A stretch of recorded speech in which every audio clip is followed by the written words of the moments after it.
Okay, I don't make this to try to personally attack Iixxion or anyone who agrees with him.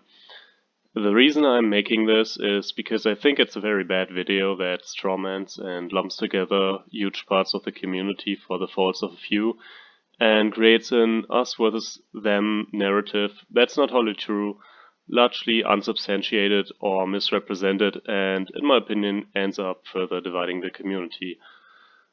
I do agree with some of his sentiment, but ultimately I think it's problematic because it's mean, slanderous, and outright unfair to certain people, and the arguments are frankly completely terrible.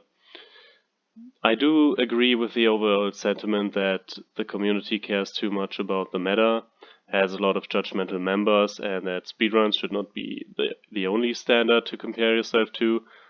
But I also disagree with almost all of the arguments because they are pretty bad.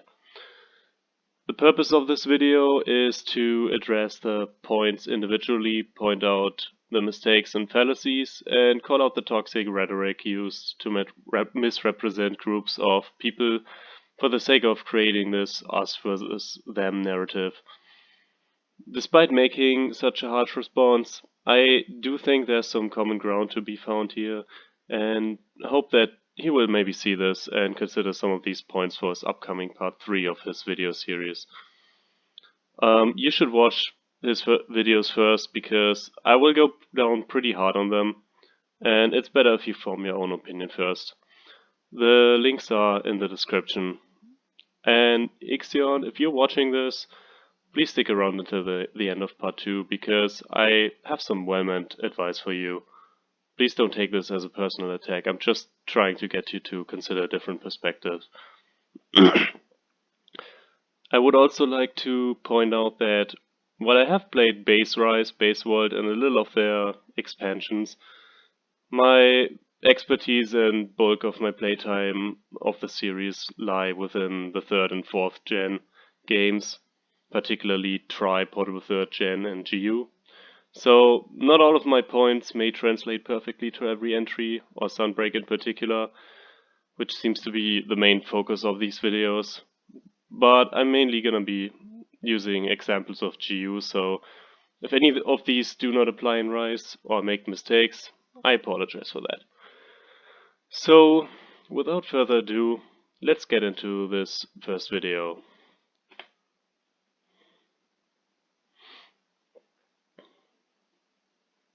If you've experienced toxicity from the Monster Hunter community, you're not alone.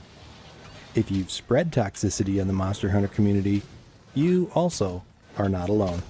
You may have been on either or both ends of it and not even realized it. Just so we're on the same page, here are some common examples of toxicity in the Monster Hunter community. You join a quest and one or all of the players in the quest tell you to change to a different weapon type because yours is low DPS. Okay, so this one rarely happens at all, and is a total strawman in my opinion. My estimation is that this happens to most people at least at some point, and I might have been responsible for that too, or witnessed it a couple of times, but I don't think it's really representative of the online experience overall, because I've used a lot of bad builds, like including bow arrow strike, aerial class, and tank prowler, and I do not recall ever being kicked for online for using any of those, like ever.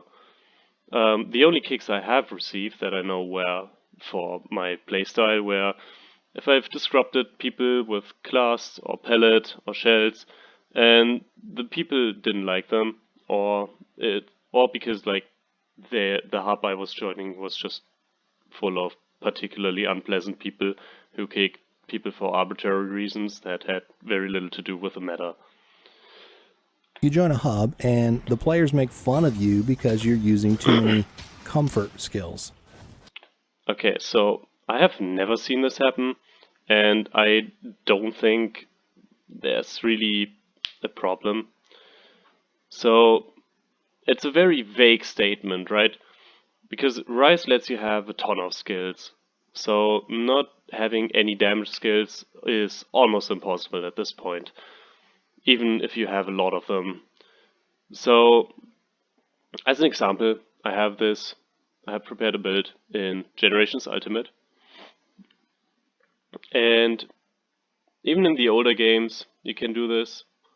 Like in this example, I'm using the meta switch X, and the set has 3 of 4 skills that are commonly used on these weapons, and I just added 3 config skills that I wanted just fine with a very cheap charm, and it's just fine dealing with everything the game offers, and I think no one would ever kick me for this or make fun of this, and it's just perfectly possible, so I don't really see the issue. You ask for help on how to fight a monster, and the only response you receive is, get good. I have not seen this happen a lot, and if they are, like, I mean, you can just brush it off. That's not really a thing that people do because of the meta. You join a Discord and are shouted down for suggesting a build that goes against that Discord's meta. You're banned from a Discord for questioning their gameplay methods or tactics. You refer to other players. Okay, so the Discord aspect I can sort of see, but Discords are weird, and they tend to have weird moderations. Particularly, something that happened to me is I've been kicked out of or left like 2 or 3 Discords in my time of playing, and none of these times are really about, and one of these times was not really about the meta. It was just my taste in Monster Hunter games being different from theirs, and them not liking having me around for saying that. The other time was on the Monster Hunter Gathering Hall Discord, which I left because of a few extremely vocal people in higher roles who were just completely unpleasant to talk to in general. There were also a bunch of meta-fixated elitists like the ones he describes. The thing is though, this was a very rare occurrence, and this is not something that happened to me a lot since starting out in Try. It was just a one-time thing by a bunch of very unpleasant people, and I don't think this is reflective of the community. And he has no proof of this being a common thing, as far as I can tell. And just because a lot of people relate to this doesn't mean it's true for all of the people. I think it probably happens to everyone at one point, but I do not think it's as commonly as he makes it out to be, or happens as frequently. And also, I don't think it happens as a result of the meta simply existing. As randoms and assume they're terrible at the game. Okay, so randoms is not like an insult. It's just a description of who they are, not how good they are. It's just people who randomly match with you online. So it's not a slur, right? You create a subreddit for mathematically calculating the best objective way to play the game, and all the members downvote anyone who dissents from the generally accepted beliefs. Okay, so first of all, Reddit is always awful for consensus opinions. People upvote bad posts all the time. That's just how it works on this side. And also using Monster Hunter meta and expect people to not downvote off meta comments is honestly kind of ridiculous. I mean, they created this space specifically to discuss the meta, and you're pretty much shaming them for caring about it more than you do, and someone who vocally dislikes the meta. I say let them have their space. No one said it's the only objectively good way to play. Because meta simply refers to the most efficient way to play, and that's really what they discuss. That's what they made this space for. And no one tells you that you have to play this way, and people can simply not follow the subreddit and be done with this. And also, I have seen the additional rule of not discouraging people from going off meta, but there are no examples provided by the video that shows that this community actually has a toxicity problem. It just shows that this rule exists. Um, Also, it's very difficult to differentiate between unwarranted bad advice or legitimate discussion of off-meta skills, because these two can get muddy in very easily, and they require case-by-case moderation. So, unless you can prove that there is a serious toxicity problem in the community, I think this argument is simply pointless. Something like a screenshot of a highly upvoted comment, toxic comment, would have been enough to show that at least some people agree with them, and I'm not seeing any of those. If you've tried to interact with other players in the Monster Hunter community, chances are something like this has happened to you. These kinds of behaviors lead to people feeling like they're doing something wrong merely by playing the game the way they want to. Like they're playing the game wrong. Like the way they're enjoying the game is bad and that they should be ashamed of it. You can see that it's also possible that you're engaging in toxic behavior. Okay, so shaming people for playing the game wrong also, I think, rarely happens, or rather, I believe some misinterpretation is going on. So, he makes this point about, like, advice. behavior, Like here. all the while thinking that you're actually helping people. Now, I'm not here to shame you. I'm just pointing out some examples and definitions. And basically, I think this can go two ways. So, most of the time, someone got offended by my set suggestions. It was after they asked me for advice and rejected it. So, just to be clear, there are no hard feelings about just replying, didn't help me, sorry, or I still prefer to play this way personally. But, social interactions are difficult, and advice can be misinterpreted as insults easily. Not everyone who suggests anyone else a more efficient set means they want to judge or exclude them. So, for example, I've had this happen to me that someone asked me for advice, tried out my set, didn't like it, and they retroactively resented me for telling them to play meta, and subsequently only played off meta sets to defy the meta out of spite. So, it goes the other way, and hard feelings come from very personal experiences. The meta isn't always responsible for these interactions just because it exists. And judging by some examples in both videos and the YouTube channel review videos, it seems that Iixxion simply dislikes people for using the meta and giving advice in general, even if they at no point dictate anyone's playstyle and only discuss the meta on their own platform. Just giving advice isn't the problem, yet it's presented in this rant as if it was. More on that in part 2. And also, the irony of making a follow-up video shaming people for wanting to play efficiently and proclaiming that you're not shaming anyone is not lost on me. But more on that when we get there. Around the word toxicity, so we're all on the same page for the rest of this discussion. Am I guilty of this behavior? I'll be the first one to admit that some of my statements have made people feel like I'm criticizing them personally. For that, I do apologize. Even when I think my message of play the game how you want is pretty clear, sometimes the message comes across as judgmental. But there's a big distinction here. Telling people they don't have to play a certain way is very different from telling people they should be playing a certain way. It's this demand to conform to a particular play style that permeates all the toxic behavior in the Monster Hunter community. Well, that's not true. I've played these games for long enough to know that this is total bullshit, because the community has always been toxic, and DPS is just one of the more recent topics the community argues over because the games expect and reward damage skills more nowadays. Most of my bad experience with the community actually stem from liking or disliking certain aspects of the game and people having different opinions than me. For example, back in the day when I played Monster Hunter Tri as a huge fan, people would look down on me for not liking the more hardcore Freedom Unite instead and told me I'm a casual who likes baby games more than their much cooler, more difficult hardcore gamer game.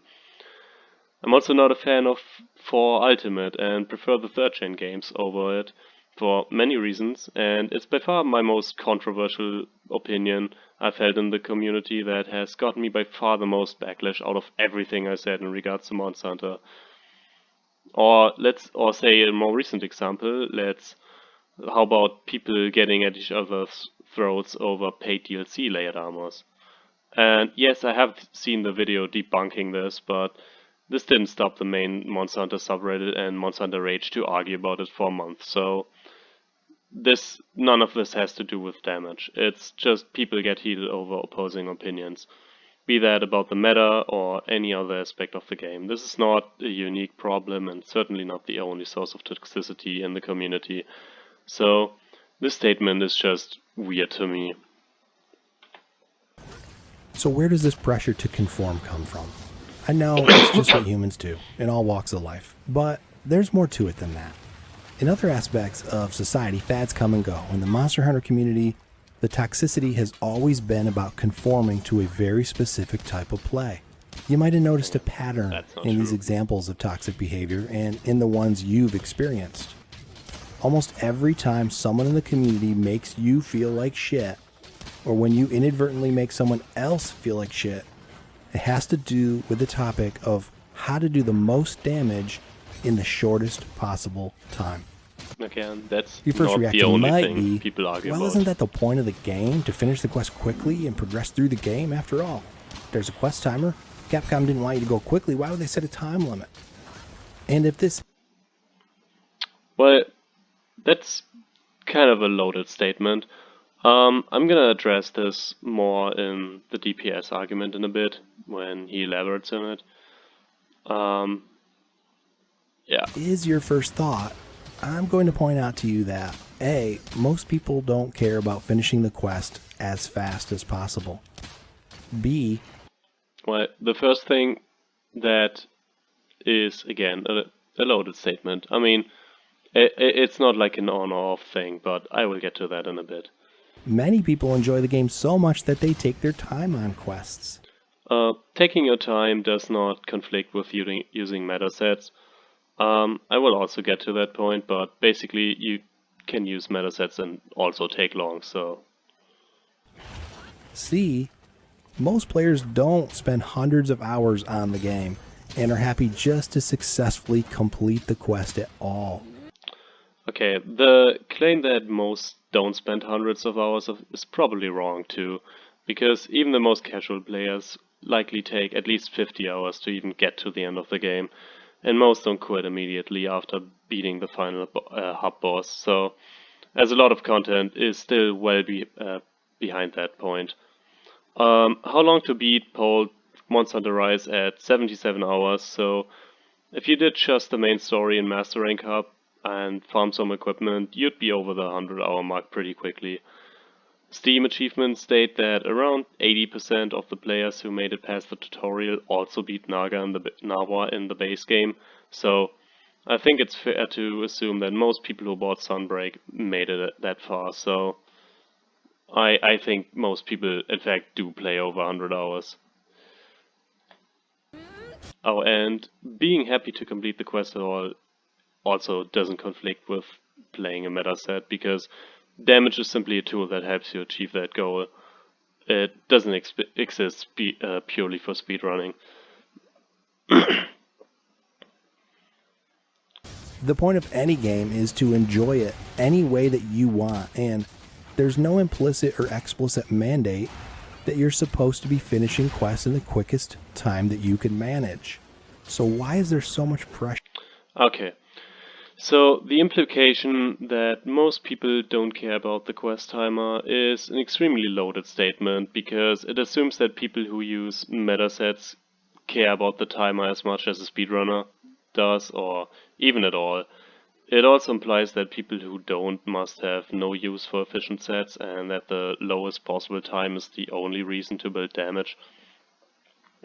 He equates using higher damage sets to wanting to have the fastest time, and implies everyone who uses meta sets does so out of desire to speedrun the game. However, this neglects that people may use damage as a tool to increase their chances of success, as more damage means more value per hit, and a lower threshold of effort required to beat a quest. If you take a time and end up taking longer for a quest than you could have, you're gonna have to put less effort into the hits because there's a lower amount of them that require to beat the quest at for the same value. It also neglects that it helps with part breaks and material farming, as it makes it less of a chore if you finish the quest faster and have easier thresholds for breaks. And most importantly, it ignores that people may just use meta sets because they just want something to use for the weapon and copy a set from someone else because they don't want to come up with one from scratch. Meta sets just happen to have proven themselves to be reliable by virtue of many people using them and getting good results. There's also the fact that the meta is simply the logical conclusion of the game's design. The feedback loop of Monster Hunter consists of hunting monsters to get their gear and become more powerful and take on even more powerful monsters. So making more powerful gear is the point of the game, and improving your efficiency, in other words, lowering quest clear times, is the logical consequence of this design. And as a consequence of that, the meta is where this design tends to point people towards. Nobody optimizes their play to lower their damage to the point they can clear quests perfectly in 50 minutes and achieve the most time spent per quest that they can. They do the opposite. Whether someone's defining it as the meta slaving or not, it's literally the goal of the game. More damage means more good in the context of a game where the goal is to make the enemy HP go down. So the meta is just what's known to be possible, and people tend to strive towards the meta for that reason. So why is there so much pressure to do this? Why do so many people tell us to play faster and do more damage in a shorter amount of time?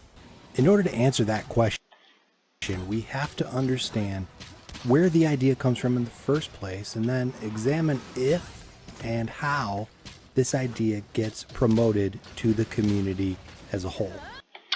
Okay, well, I'm gonna answer that right now. If I'm playing online and someone joins with a set that puts the success of the quest at risk, I'm not gonna enjoy playing with them by virtue of them making my quests harder. What he doesn't seem to understand is that having your enjoyment spoiled by other players goes the other way too.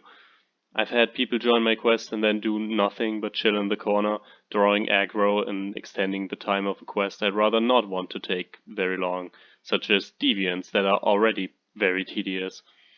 I've had someone mess up my capture attempts because they thought killing the monster was more fun, and it bothered the shit out of me and everyone else in the hub. If you go online, you can't just simply have more fun by yourself and disregard what the rest of the group wants. They want to enjoy the game too, and if the way you play the game is different from theirs and you don't play the game with the same interests in mind, you're gonna have to find some common ground or else you're gonna get kicked. Any way you enjoy the game includes playing efficiently. And if someone joins your quest and makes your clears less efficient, that is going to spoil the fun.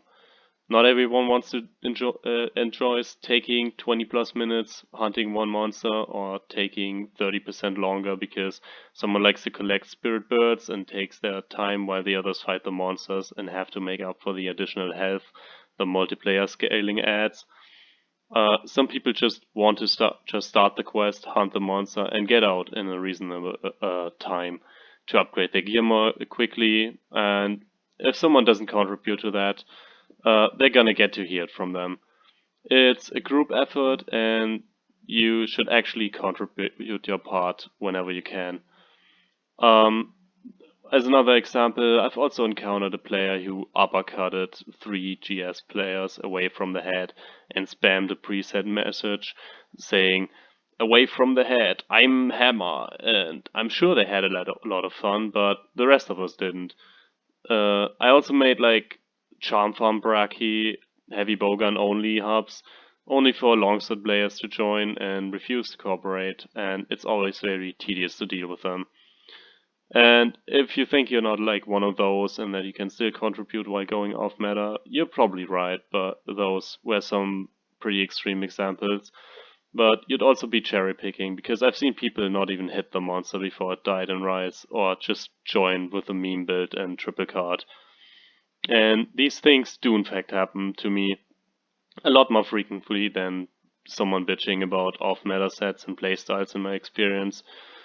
And you're actually gonna have to pull your own weight if you're playing online, especially in 5th gen, where the multiplayer scaling exists and you have to make up for the additional health modifier to be considered helpful.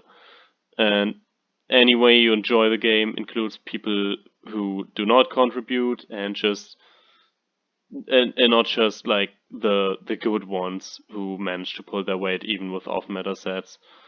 And it's just how it goes. Like it doesn't have to be that they get criticized for going off meta. They might as well be criticized for just being completely unhelpful. We're all aware that there is an extremely small subset of the Monster Hunter community that enjoys the process of making their quest completion timer show the lowest number possible. These people are called speedrunners. Most games have. Okay, so again, this is a loaded statement. Wanting your quest to go by faster and doing more damage is not exactly the same as speedrunning. It may just be a tool to increase your chances of success, or the players just like seeing higher damage numbers. And ultimately, everyone, even off-meta players, strives for some form of efficiency. And to deny that is to deny the reality that the game's premise is literally built on becoming more efficient. The meta is simply the logical conclusion of the game's design. The video claims this is a value we've just been taught by speedrunners and internalized, but in my opinion, just denies the reality that it's functionally the end goal of the game. Have a speedrunning community, and the practice can be highly competitive. Speedrunning is a fairly common way for people to create a competitive aspect to a game that was designed to be exclusively cooperative in nature.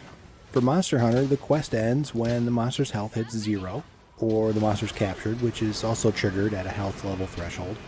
And the only way to lower a monster's health meter is to do damage to it. So the amount of damage you can do over a given period of time is functionally equivalent to your quest completion time. This part is gonna get more important. It's gonna become more important later on.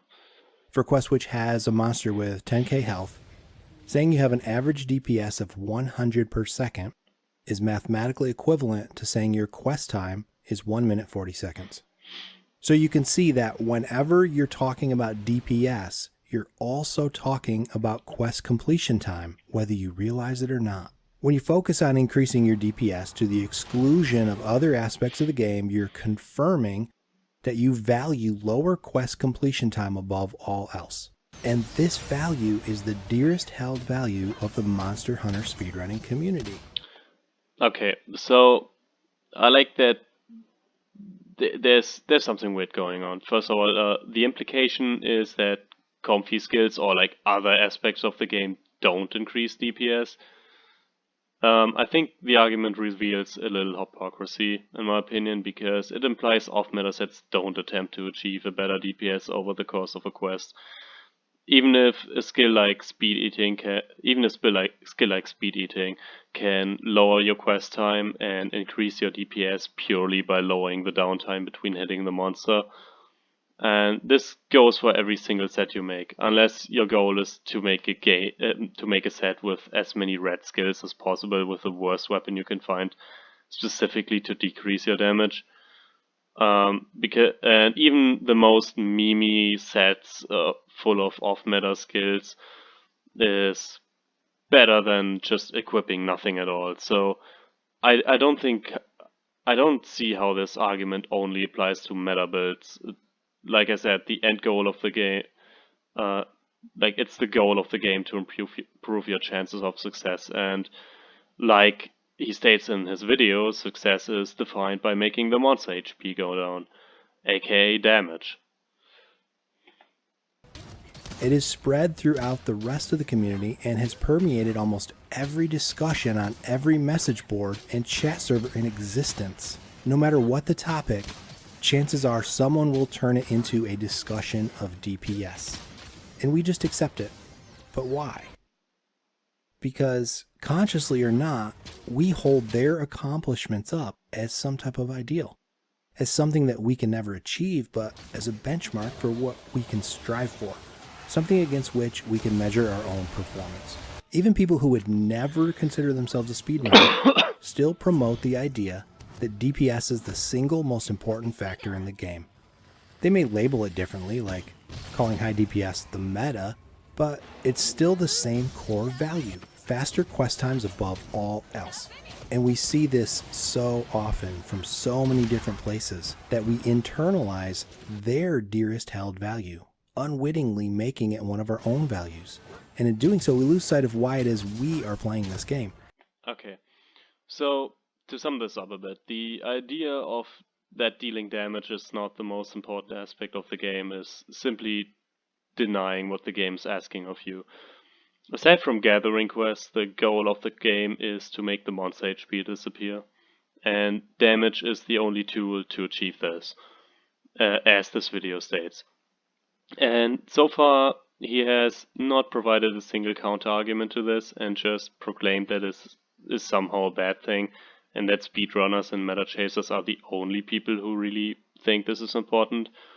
And to make this point more clear, let's look at this list of alternative goals that he proposes and see how many of them are actually compromised by people recommending a meta set and playstyle. For one, exploration, anyone can do that with a meta set or not. Trying new things, again, you can try different playstyles and still try different meta playstyles, or don't. Like, this is not exclusive. Playing with friends, again, you can do that with good sets. Having a good time, you can do that with good sets. Work off stress, again, you can do that with meta sets. Theory crafting, you can do the same thing with meta sets, and if this is like meaning theory crafting as in terms of lore or something, this just has nothing to do with the gameplay, so this is not conflicting at all.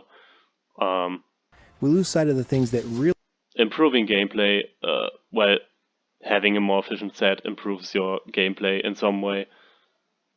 Even if you don't improve your mechanics or anything, it's just gonna help you. Finding hidden artifacts, I don't see how this has anything to do with damage, because you can do that completely unrelated to hunting a monster. Like, even so, I think the idea is pretty ridiculous that people will just join a monster quest and then go finding these artifacts and not do anything to the monster. Have fun and relax. Again, you can do that with any set. It's not a meta thing or off meta thing. Learning monsters, same thing. This is just what you can do with your moveset and not what your set does. Or you can learn them by using efficient playstyles. Same as mastering a new weapon and finishing it in under 25 minutes is pretty interesting, because you can do that with the meta sets. I mean, the purpose of the meta is to reduce our time, so using time as an argument here is kind of weird. Same as hitting the monster, you can do that with any set. Like, that's not a meta thing. really do make Using aesthetically pleasing weapons, again, you can do that. And in Rise specifically, I think there's even like visual layered armors for weapon. There's layered weapons now, I think. So you can just put on anything you like and still do damage. Playing naked, I mean, this is just like such a non-argument, because it's just a self-imposed challenge you can do unrelated to anything else you want to set your goal as. And using evade extender, again, you can have evade extender on the set and still be efficient. Same as playing aerial style, though I don't know how that is in Rise actually. So maybe that's really bad, I don't know. enjoy it.